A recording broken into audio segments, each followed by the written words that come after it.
ඇත්තම ආදරේ නම් තේරුණාද? ඇත්තටම ආදරේ නම් ඔබ කෙනෙකුට ඒ කෙනා ජීවත් වෙලා හිටියත් නැතත් තේරුණාද?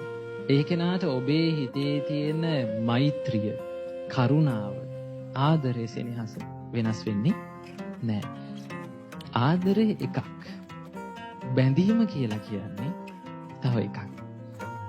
තේරුණාද? දැන් ගොඩක් අය මරණය ගැන සිහි කරන්නේ නැතුව ඔය බැඳිලා ඉන්න අයගේ වෙන්නේ මොකද්ද? බැඳීමෙන් සිද්ධ වෙන්නේ.